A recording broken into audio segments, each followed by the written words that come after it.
Welcome to चिक्की चिड़िया TV. पूरे जंगल में झमाझम बारिश हो रही थी। बरगद के पेड़ पर चिक्की चिड़िया और उसके बच्चे अपने घोंसले में दुबके हुए थे।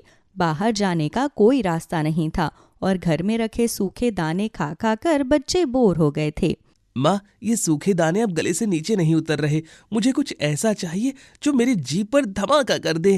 हाँ माँ, बहुत ठंड लग रही है। कुछ गरम, कुछ तीखा और बहुत सारा खुशबूदार खाने का मन है। ठीक है बच्चों, आज हम रसोई में जादू करेंगे। आज बनेगा स्पेशल चटपटा पास्ता। पर माँ, सिर्फ पास्ता से क्या होगा? इसमें कुछ और भी डालिए ना। बिल्कुल टीपू मीना, तुम जल्दी से कोने में रखे लाल लाल टमाटर निकालो। टीपू, तुम वो हरी मिर्च और लहसुन लेकर आओ। और गोलू, देखो टोकरी में छोटे छोटे हरे मटर और नारंगी गाजर रखे हैं, उन्हें भी ले आओ। चिक्की ने अपनी सहेली कान्ही गिलहरी को आवाज लगाई। वो पास के खोखले तने में रहती थी। कान्ही मसालों की शौकीन थी और उसके पास हमेशा कुछ खास होता था। अरे चिक्की, पास्ता बना रही हो? ये लो, मैं अपने साथ कुछ सफेद मशरूम और कॉर्न भी लाई हूँ। पास्ता में जब तक ये रंग बिरंगी सब्जियां ना हो तब तक मजा नहीं आता। वाह कान्ही, अब हमारा पास्ता और भी हेल्दी और टेस्टी बनेगा। शुक्रिया, पर ये मशरूम तो बहुत ही ताज़ा लग रही है। हाँ चिक्की, और देखो इस पोटली के नीचे मैंने कुछ हरे मटर और लाल गाजर भी छिपा कर रखी है। ये ताज़ी सब्जियां पास्ता को एकदम रेनबो जैसा बना देंगी। बच्चे इसे देखकर ही खुश हो जाएंगे। सच में कान्ही, बच्चे अक्सर सब्जियां खाने में नखरे करते हैं, पर जब वे पास्ता के साथ इन रंगीन सब्जियों को देखेंगे तो एक दाना भी नहीं छोड़ेंगे। गोलू को तो मक्का बहुत पसंद है। तो फिर देर किस बात की, तुम पास्ता उबालो और मैं अपने तेज दांतों से इन गाजरों के छोटे छोटे टुकड़े कर देती हूँ। और देखो, ये मशरूम तो इतने नरम है कि मुंह में जाते ही घुल जाएंगे। तभी कालू कौवा बारिश में भीगता हुआ उड़कर आया। उसे दूसरों की खुशी में कमी ढूंढने का बहुत शौक था। उसने अपनी तिरछी नजरों से चिक्की की रसोई को देखा और नाक सिकोड़ ली। अरे चिक्की, ये क्या अजीब काम फैला रखा है? पास्ता, ये कोई चिड़ियों का खाना है? पास्ता तो शहर के लोग खाते हैं। हम चिड़ियाओं को तो बस दाना ही शोभा देता है। और ये इतनी सारी सब्जियां, देखना तुम ये सब बेकार कर दोगी। कालू भाई, कभी कभी नया स्वाद भी चखना चाहिए। आज तो बारिश का दिन है, इसलिए कुछ खास बन रहा है। अरे ये इतनी सारी सब्जियां, मशरूम, गाजर, मक्का। चिक्की, देखना तुम ये सब बेकार कर दोगी।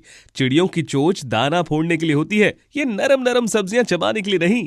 कालू चाचा, आप बस देखते जाइए। माँ जब इन गाजर, मटर और मशरूम को पास्ता के साथ पकाएगी तो आपकी चोंच से लार टपकने लगेगी। बड़ी बड़ी बातें, जरा मैं भी तो देखूं ऐसा क्या जादू होता है। कालू भाई, नुक्स निकालना छोड़िए। चिक्की ने एक नारियल का खाली खोल लिया। उसमें बारिश का साफ पानी भरा और उसे गर्म किया। पानी उबलने लगा। चिक्की ने उसमें पास्ता डाला। कान्ही गिलहरी ने गाजर के छोटे टुकड़े किए और मटर के दाने छिल दिए। चिक्की ने टमाटर की प्यूरी बनाई और उसमें सारी सब्जियां, गाजर, मटर, मक्का और मशरूम डाल दी। चिक्की ने जैसे ही तड़का लगाया, पूरे बरगद के पेड़ पर टमाटर, लहसुन और ताज़ा सब्जियों की सौंधी खुशबू फैल गई। पास्ता की खुशबू इतनी तेज थी कि मंकू बंदर, जो दूसरे पेड़ पर सो रहा था, झूलता हुआ सीधे चिक्की के घर के पास आ गया। वाह, क्या खुशबू है! इसमें तो मशरूम और गाजर की महक भी आ रही है। मेरा पेट तो ढोल की तरह बजने लगा। चिक्की बहन, क्या इस मंकू भाई के लिए एक प्लेट मिलेगी? हाँ, खुशबू तो वाकई काफी अच्छी है। ये सब्जियां तो बहुत चमक रही हैं। मुझे लगता है मुझे भी थोड़ा खाना चखना पड़ेगा। चिक्की ने पत्तों की सुंदर सुंदर प्लेटें सजाई। सब लोग गोल घेरा बनाकर बैठ गए। लाल पास्ता के बीच में हरे मटर, पीला मक्का और नारंगी गाजर बहुत सुंदर लग रहे थे। ओह, ये तो जबरदस्त है। माँ, ये सब्जियां तो बहुत मीठी और क्रंची हैं। ये पास्ता तो बहुत कलरफुल है माँ। ये तो शहर वाले पास्ता से भी ज्यादा चटपटा है। चिक्की, मानना पड़ेगा, तुम तो मास्टर शेफ निकली। खाओ खाओ, मेरा दिल तो खुश हो गया। इन सब्जियों ने तो पास्ता का स्वाद ही बदल दिया। मजा आ गया चिक्की। अगली बार मैं खुद खेत से ताजे शिमला मिर्च और ब्रोकली लेकर आऊंगा। फिर हम और भी स्वादिष्ट पास्ता बनाएंगे। बाहर अभी भी झमाझम बारिश गिर रही थी और पेड़ों से पानी की बूंदें टपक रही थी, लेकिन घोंसले के अंदर अब किसी को भी ठंड नहीं लग रही थी। गर्मा गर्म चटपटे पास्ता की गर्मी और ताज़ा सब्जियों के स्वाद ने सबका पेट और मन दोनों भर दिया था। चिक्की के बच्चे अब खुशी से चहक रहे थे और उनके चेहरों पर एक प्यारी सी मुस्कान थी। माँ, सच में मुझे तो पता ही नहीं चला कि मैंने कब सारी गाजर और मटर खा ली। ये पास्ता तो जादू जैसा है। हाँ माँ, पहले तो मुझे सब्जियाँ अच्छी नहीं लगती थी, पर पास्ता के साथ इनका स्वाद अच्छा लग रहा है। देखा बच्चों, जब हम पास्ता में इतनी सारी सेहतमंद सब्जियां मिलाते हैं तो वो और भी मज़ेदार और रंगीन हो जाता है। अच्छी सेहत के लिए सब्जियां बहुत ज़रूरी है। आहा, मजा आ गया चिक्की बहन। आज के बाद मैं कभी नहीं कहूंगा कि सब्जियां बोरिंग होती है। अब से मैं भी अपने फल और सब्जियां साथ साथ खाऊंगा। खाओ खाओ। चिक्की, तुम सही कह रही थी। सेहत और स्वाद जब मिल जाते हैं तो बारिश का दिन भी सुहाना हो जाता है। मेरी तरफ से इस पास्ता को 10 में से 10 नंबर। क्यों कालू चाचा, कहा था ना मैंने कि आपकी चोट से लार टपकने लगेगी। सब एक साथ जोर से हंस पड़े। बारिश की आवाज अब संगीत जैसी लग रही थी। चिक्की का घोंसला प्यार, दोस्ती और चटपटे पास्ता की खुशबू से महक उठा। सूरज की पहली किरण के साथ चिक्की चिड़िया अपने घोंसले में अंगड़ाई लेते हुए जागती है। वाह, आज सुबह सुबह ही मौसम कितना सुहाना है। अरे बच्चों, सुबह हो गई, अब उठ भी जाओ। माँ, सोने दो, अभी नींद पूरी नहीं हुई है। अरे मेरे गोलू राजकुमार, सुबह उठोगे नहीं तो बड़े कैसे बनोगे? दाना कैसे चुगना सीखोगे? माँ, आज आपके साथ मैं भी खाना लेने चलूंगी। शाबाश मेरी गुड़िया। अब तुम दोनों, जब तक हम लौट कर आए, तुम दोनों उठ जाना, सोते मत रहना। इतना कहकर चिक्की अपनी बेटी मीना के साथ घोंसले से उड़ जाती है। रास्ते में उसे झबरी मधुमक्खी के छत्ते के पास जाते हुए देखकर कहती है, अरे झबरी, क्यों अपने पैर पर कुल्हाड़ी मार रही हो? कुल्हाड़ी? नहीं तो, मैं तो ऐसा कुछ भी नहीं कर रही। अरे झबरी आंटी, माँ के कहने का मतलब है कि आप मधुमक्खी के छत्ते के पास जाकर क्यों मुसीबत मोल ले रही है? क्या बताऊँ मीना बेटी, आज मेरे बेटे का जन्मदिन है और उसे शहद बहुत ही ज्यादा पसंद है। तो बस उसी के लिए मैं यहाँ मधुमक्खी के छत्ते से शहद निकालने आई हूँ। अच्छा, तो ये बात है। पर जरा ध्यान से झबरी बहन, कहीं शहद निकालने के चक्कर में मधुमक्खियाँ तुम्हें डंक ना मार दे। अब क्या करूँ, माँ हूँ, बेटे की खुशी के लिए इतना तो करना ही पड़ेगा ताकि शहद देखकर उसके चेहरे पर खुशी आए। ठीक है आंटी, मेरी तरफ से भी उसे जन्मदिन की बधाई देना। हाँ हाँ बिल्कुल। मीना अपनी माँ के साथ आगे बढ़ जाती है और एक जगह दाने इकट्ठा करते हुए अपनी माँ से कहती है, माँ, झबरी आंटी से मिलने के बाद याद आया कि कुछ दिनों बाद तो टीपू का भी जन्मदिन आ रहा है। हम भी उसे उसके मनपसंद चीज तोहफे में देंगे।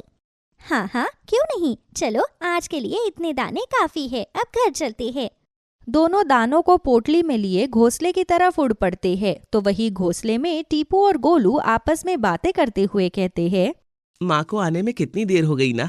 हाँ भैया, बहुत देर हो गई, मुझे तो बोरियत सी हो रही है। चलो ना, जब तक माँ और दीदी नहीं आते हम दोनों कहीं घूम कर आते हैं।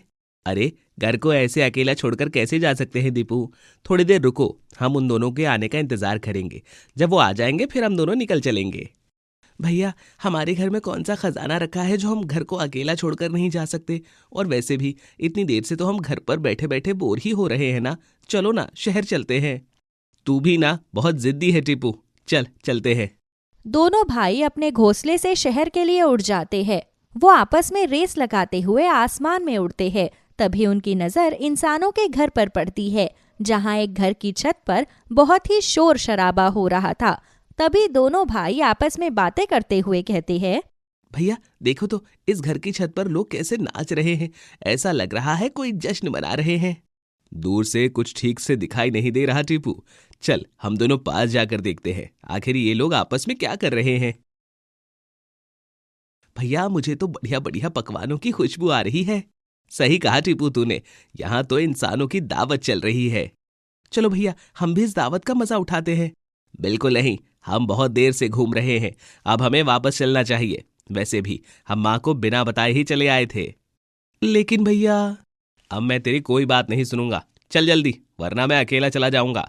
गोलू की बात सुनकर टीपू का मुंह बन जाता है, लेकिन उसे वापस जाना ही पड़ता है। घर आकर टीपू अपनी माँ चिक्की को इंसानों की दावत के बारे में बताता है। इंसानों की दावत तो मैंने भी देखी है, उसमें बहुत स्वादिष्ट खाना बनता है और सभी लोग साथ में मिलकर खाते हैं। माँ, मैंने सुना है दावत किसी खास मौके पर रखी जाती है और पड़ोसियों को भी उसमें बुलाते हैं।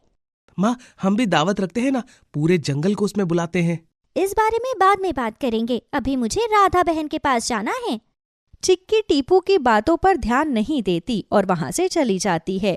तो टीपू नाराज हो जाता है और चिक्की से बात ही नहीं करता, जिसके चलते एक रोज चिक्की उदास होकर नदी किनारे बैठी होती है। तभी वहां कानी गिलहरी और कालू कौआ आता है। अरे चिक्की, तुम्हारे चेहरे पर ये उदासी क्यों छाई है? क्या बताऊं कालू, टीपू तो मुझसे इतना नाराज है कि बात ही नहीं कर रहा। कुछ ही दिनों में उसका जन्मदिन आने वाला है, ऐसे में वो मुझसे बात नहीं करेगा तो कैसे चलेगा। अरे तो उसे मनाने के लिए कोई जुगाड़ लगाओ ना चिक्की। लेकिन क्या जुगाड़ लगाऊं, यही समझ नहीं आ रहा मुझे। पहले ये बताओ, वो नाराज क्यों हुआ था? कालू के पूछने पर चिक्की उसे सारी बात बताती है। तो कानी कहती है, अरे चिक्की, बहुत आसान है, तुम टीपू के जन्मदिन पर दावत रखो, वो बहुत खुश हो जाएगा। हाँ, दावत रखने के लिए उसके जन्मदिन से खास भला और क्या ही हो सकता है। वाह, ये तो बहुत अच्छा सुझाव है। कानी और कालू की बात सुनकर चिक्की के चेहरे पर फिर से मुस्कान लौट आती है। वो तुरंत अपने पंखों को फड़फड़ाती है, जैसे कोई बड़ा फैसला ले लिया हो। बस अब तय रहा, मैं टीपू के जन्मदिन पर एक बड़ी दावत रखूंगी। मैं ऐसा करूंगी कि सारी नाराजगी पल भर में दूर हो जाएगी। तो फिर देर किस बात की, तैयारियों में जुट जाओ और अगर किसी मदद की जरूरत हो तो हम सब है ना। मैं भी मदद करूंगी, मैं सबको दावत का न्योता देने में सबसे आगे रहूंगी। चिक्की खुशी खुशी अपने घोंसले की ओर उड़ जाती है। वो अपने मन में तरह तरह की योजनाएं बनाने लगती है। दूसरी ओर घोंसले में टीपू अकेला बैठा अपनी माँ के साथ हुई बातचीत को याद कर रहा होता है। तभी चिक्की आकर कहती है, एक बहुत अच्छी खबर है। कौन सी खबर माँ? ये कि मैं टीपू के जन्मदिन पर दावत रखने वाली हूँ। सच में माँ? वाह, ये तो बहुत मजेदार होगा। पूरे जंगल को बुलाएंगे? हाँ बिल्कुल, और इतनी बड़ी दावत होगी कि जंगल के अब तक की सबसे बड़ी जश्न फीके पड़ जाएंगे। तभी पास ही बैठे टीपू को ये बात सुनाई देती है। वो चुपके से अपना सिर उठाता है। क्या मेरे जन्मदिन पर दावत? माँ मेरे लिए ये सब कर रही है? टीपू का दिल पिघलने लगता है, लेकिन वो कुछ नहीं कहता। अगले दिन सुबह सुबह चिक्की अपना घोंसला साफ करने लगती है। मीना और गोलू भी उसकी मदद में लग जाते हैं। माँ, दावत में क्या क्या बनाएंगे? मैंने सोचा है कि राधा बहन मोरनी को बुलाकर उनसे नाच करवाएंगे और फुनकी लोमड़ी को कहूंगी कि वो जंगल के विशेष फल रस बनाए, जिसकी खुशबू से ही सबका दिल खुश हो जाता है। और झुमकी खरगोशनी को भी बुलाएंगे ना, वो तो सबसे स्वादिष्ट गाजर का हलवा बनाती हैं। हाँ बेटा, झुमकी भी आएगी और झबरी भालू बहन से मैं खास तौर पर उनके बेटे के लिए लाया हुआ शहद जरूर मंगवाऊंगी। इतने में घोंसले के बाहर आवाज सुनाई देती है। कान्ही गिलहरी आई होती है। चिक्की, दावत की खबर तो जंगल में आग की तरह फैल गई, सब बहुत खुश है। बस तुम्हें ये बताने आई थी कि कालू कौवा भी दावत में गाना गाएगा। अरे कालू चाचा की काव काव, वो तो गाना नहीं भजन जैसा लगता है।